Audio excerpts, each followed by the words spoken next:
வணக்கம். நான் உங்கள் கல்வடங்கம் சத்யநாராயண சர்மா பேசுகிறேன். எல்லோருக்கும் என்னுடைய ஆங்கில புத்தாண்டு வாழ்த்துக்கள். இப்போ நம்ம 12 ராசிக்கும் புத்தாண்டு பலன்கள் எப்படி இருக்கும் அப்படின்னு தான் பார்க்க போகிறோம்.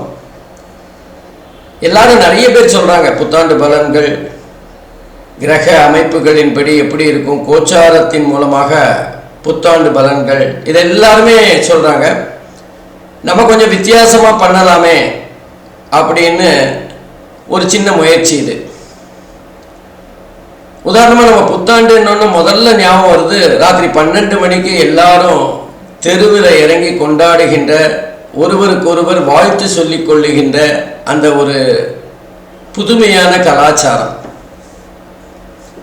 அதுக்கப்புறம் காலங்காத்தால் பிரம்ம முகூர்த்தம்னு சொல்கிற அந்த 4:30லேருந்து 5:30 மணிக்குள்ள ஏதாவது அவர்களுடைய இஷ்ட தெய்வம் கோயில்களுக்கு சென்று வழிபாடு பண்ணுறது.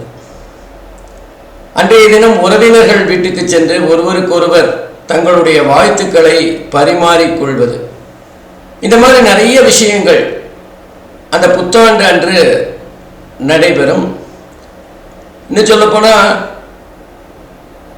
சில பேர் சரி என்னதான் நடந்தாலும் நடக்கட்டும், போன வருஷம் மாதிரி இனிமேல் வரப்போகிற ஆண்டு இருக்காது, போன வருஷம் ரொம்ப கஷ்டப்பட்டோம், இனிமேல் வருகின்ற ஆண்டு சிறப்பாக இருக்கும் அப்படின்னு தங்களுக்கு தாங்களே நம்பிக்கை ஊட்டி கொள்ளுகின்ற ஒரு சம்பவமும் நடக்கும்.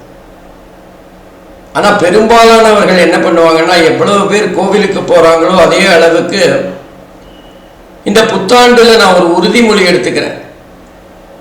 இந்த உறுதிமொழிப்படி தங்களை தாங்களே ஒரு சுய பரிசோதனை செய்து கொண்டு என்கிட்ட இருக்கிற இந்த குறையை நான் நிவர்த்தி செய்வேன். இனிமேல் அந்த மாதிரி கோபம் வராமல், இப்போ உதாரணமாக ஒருத்தருக்கு கோபம் வருதுன்னு வச்சுக்கோங்களேன், இனிமேல் புத்தாண்டுக்கு பிறகு நான் என்னுடைய கோபத்தை கொஞ்சம் கொஞ்சமாக குறைத்து கொள்வேன். சில பேர் இந்த மது அருந்துகிற பழக்கம் இருந்ததுன்னா புத்தாண்டுக்கு பிறகு நீ மது அருந்த மாட்டேன் அப்படின்னு ஒரு வைராக்கியமான உறுதிமொழி எடுத்துக்கொள்வார்கள். அந்த உறுதிமொழி எந்த அளவுக்கு அவர்களுக்கு கை கொடுக்கும் அப்படின்னா, நிச்சயமாக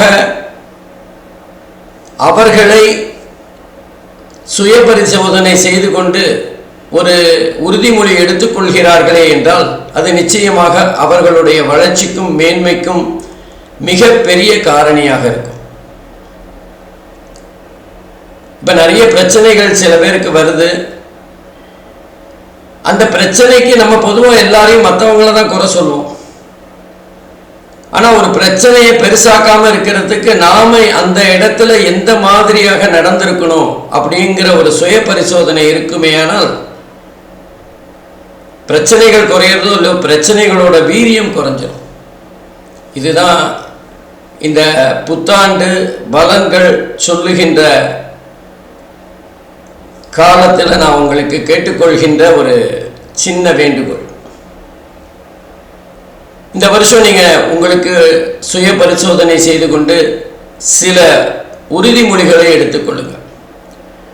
வைராக்கியமாக அந்த உறுதிமொழிகளை நீங்கள் கடைப்பிடிப்பீர்களே ஆனால் நிச்சயமாக 2026 உங்களுக்கு மிகப்பெரிய வெற்றிகரமான ஆண்டாக இருக்கும். அதனால் அந்த உறுதிமொழி எந்த மாதிரியாக இருக்கணும் அப்படிங்கிறதுக்கு மிக மிக முக்கியமானது உங்களுடைய குணாதிசயம். அப்போது ஒவ்வொரு ராசியும் அவங்களோட குணாதிசயங்களை பார்த்துட்டு அவங்களுக்கு வரப்போகிற பலன்களையும் பார்ப்போம். விதியை மதியால் வெல்லலாம்னு சொல்லுவாங்க. அந்த மாதிரி நமக்கு வரப்போகிற பலன்களை ஓரளவுக்கு நம்ம கட்டுப்படுத்துறதோ அல்லது அதுக்கு தயார் நிலையில் இருக்கிறதோ நம்முடைய குணாதிசயங்களை மாற்றிக்கிறதுல தான் இருக்குது. ஆகவே இது உறுதிமொழி ஆண்டாக 2026 12 ராசிக்கும் எப்படிப்பட்ட பலன்களை தரப்போகிறது அப்படின்னு பார்க்கலாம். அன்பிற்கினிய மிதுன ராசி என்பர்களே, 2026 உங்களுக்கு எப்படி இருக்கும் அப்படின்னு பார்க்கலாம். பொதுவாக மிதுன ராசி அப்படின்னாலே வாழ்க்கையில் முன்னேறணும் அப்படிங்கிற ஒரு துடிப்பு இருக்கும். எதையாவது செய்து கொண்டே இருக்கணும் அப்படின்னு சுறுசுறுப்பாக செயல்படக்கூடியவர்களாக இருப்பீங்க. சதா சர்வகாலமும் ஏதாவது ஒரு சிந்தனை, ஏதோ ஒரு விஷயம் ரிலாக்ஸ்டாக உட்கார்றது அப்படிங்கிறது மிதுன ராசிக்கு இல்லாத ஒரு விஷயம். அப்போது அந்த ஜென்ம ராசியில் இருக்கிற அந்த குரு பகவான் இவங்களுக்கு வேலையில் ஏதாவது சின்ன சின்ன மன அழுத்தங்களை, மன உளைச்சல்களை தருவார்.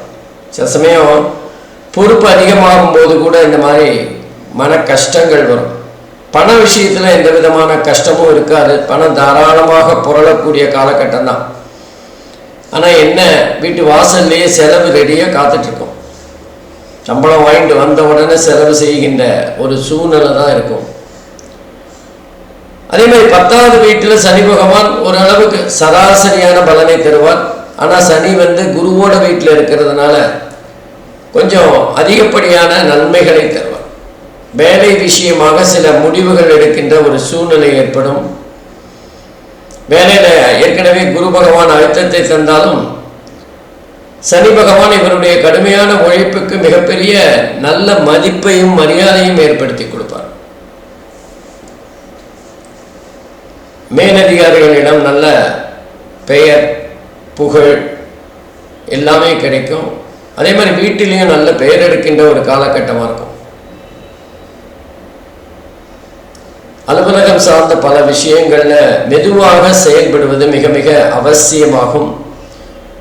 ஏன்னா மன அழுத்தம் தருகின்ற ஒரு காலகட்டம் தான். 10வது வீட்டில் சனி பகவான் இருக்கிறது சுமாரான நல்ல பலன்களை தந்தாலும் எல்லாமே ஒரு போராடி பெறுகின்ற வெற்றியா இருக்கும். மன அழுத்தத்துக்கு பிறகு கிடைக்கின்ற வெற்றியா இருக்கும். கூடுதலாக வேலை பழுவை சுமந்து அதன் மூலமாக பலன் பெறுகின்ற ஒரு தன்மை இருக்கும். பண கஷ்டம் இருக்காது, லாபம் இருக்கும். ஆனால் அந்த வேலை சம்பந்தமான ஒரு கவலை இருந்து கொண்டே இருக்கும். ஆகவே சனி பகவான் 10வது வீட்டில் கோச்சாரப்படி சஞ்சாரம் செய்கின்ற இந்த காலகட்டத்தில் செவ்வாயோட பார்வை சனிக்கு கிடைக்குமே. ஆனால் ஜாதகர் கொஞ்சம் இருக்கின்ற இடத்தை விட்டு வேறு இடத்திற்கு சென்று வேலை நிமித்தமாக சில 1 மாதம் 3 மாதம் அல்லது 1 வருடம் தங்குகின்ற ஒரு சூழ்நிலை இருக்கும். குறிப்பாக வெளிநாடு போன்ற விஷயங்கள் சாதகமாக இருக்கின்ற ஒரு காலகட்டத்தை பார்க்கலாம். அதே நேரத்தில் இவருக்கு 9வது வீட்டில் ராகு உட்கார்ந்து இருக்கிறதுனால படிக்கின்ற மாணவர்களுக்கு மிகப்பெரிய பிரம்மாண்டமான மனசுல ஆசைகள் இருக்கும். பேராசை அப்படின்னு சொல்லுவாங்க. இன்னும் சொல்ல போனால் இவங்க ஏனிய செவுத்துல போடாம வானத்துல போடுவான்னு சொல்லுவாங்களே, அந்த மாதிரி பிரம்மாண்டமான எண்ணங்கள் இருக்கும். 12th முடிச்சோன்னா இங்கே தானே ஒரு காலேஜில் சேரலான்னு பார்க்காம ஆக்ஸ்போர்ட் யூனிவர்சிட்டியில் தான் சேருவேன், வெளிநாட்டில் தான் படிப்பேன் அப்படிங்கிற ஒரு ஆசை. நம்ம குடும்ப சூழ்நிலையெல்லாம் பார்க்க மாட்டாங்க. ஆனால் அந்த 9வது வீட்டில் ராகு இருக்கிறதுனால எதிர்பாராத அதிர்ஷ்டம் மூலமாக நினைத்த லட்சியம் நிறைவேறும். படிப்பு சம்பந்தமாக வெளிநாடு சென்று வருகின்ற வாய்ப்பு இந்த ஜாதகருக்கு அமையும். இந்த காலகட்டத்தில் நான் வெளிநாடு போய் படிக்கணும் அப்படிங்கிற ஒரு எண்ணத்தில் இருப்பார். ஏன்னால் நிச்சயமாக அது அனுகூலமாக இருக்கும். 9வது வீடுங்கிறது வெளிநாடு பற்றி சொல்லுகின்ற இடம். அந்த இடத்துல ராகு வெளிநாடு, அந்நிய மொழி, அந்நிய நாடு பற்றி சொல்லுகின்ற ராகு பகவான் இருக்கிறது ரொம்ப ரொம்ப சிறப்பானதாகும். என்ன ஒரே ஒரு விஷயம், தந்தையாருடன் கொஞ்சம் கருத்து வேறுபாடு ஏற்படலாம். அதே நேரத்தில் பார்த்தீங்கன்னா 3வது வீட்டில் கேது பகவான் அமர்ந்திருக்கிறது நல்லது. நல்ல முயற்சிகளை எடுக்கலாம். பொதுவாக ஐடி ஃபீல்டில் இருக்கிறவங்க, கம்யூனிகேஷன் ஃபீல்டில் இருக்கிறவங்க, இம்போர்ட் எக்ஸ்போர்ட் போன்ற விஷயங்களை செய்கிறவங்களுக்கெல்லாம் இது நல்ல அனுகூலமான காலகட்டம் அப்படின்னு சொல்லலாம். கலைத்துறையில் இருக்கிறவங்களுக்கு ரொம்ப சிறப்பான எதிர்காலம் இருக்கும். கலைத்துறையில் அவங்களுடைய முன்னேற்றம் கண்ணுக்கு எதிராக விஸ்வரூபம் எடுப்பதை பார்க்கலாம்.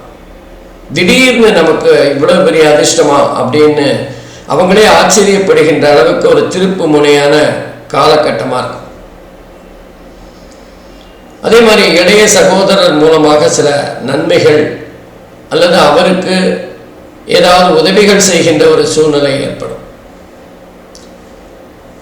இந்த காலகட்டத்தில் ஜாதகருக்கு அவருடைய சரியான நேரத்தில் சாப்பிடாத காரணத்தினால் ஜாதகருக்கு வயிறு சம்பந்தமான பிரச்சனைகள், அஜீரண கோளாறு, கேஸ்ட்ரிக் ட்ரபிள் போன்ற விஷயங்கள் உடல் ஆரோக்கியம் சம்பந்தமான குளறுபடிகளை ஏற்படுத்தும். பொதுவாக இவங்க சரியான நேரத்தில் சாப்பிட மாட்டாங்க, அதுதான் இவங்களுக்கான பிரச்சனைகள். ஆகவே பரிகாரம் அப்படிங்கிறது நம்ம சரியான நேரத்தில் சாப்பிட்டு சரியான நேரத்தில் தூங்கணும், அவ்வளோதான். மற்றபடி மிதுன ராசியை பொறுத்தவரை ஒரு 60% நன்மைகள் பெறுகின்ற புத்தாண்டாக அமையும். நன்றி, வணக்கம். அன்பிற்கினிய கடகராசி அன்பர்களே, உங்கள் அனைவருக்கும் என்னுடைய 2026 புத்தாண்டு வாழ்த்துக்கள். புத்தாண்டு பலன்களை பார்க்கறதுக்கு முன்னாடி உங்ககிட்ட இருக்கிற சில பிரத்யேகமான குணாதிசயங்களை பார்க்கலாம்.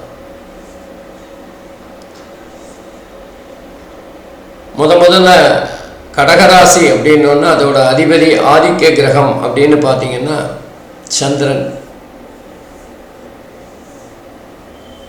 அதே நேரத்தில் கடகராசி அன்பர்கள் எல்லாருமே முன்கோபத்தில் டாக்டரேட் பட்டம் வாங்கின மாதிரி தான்.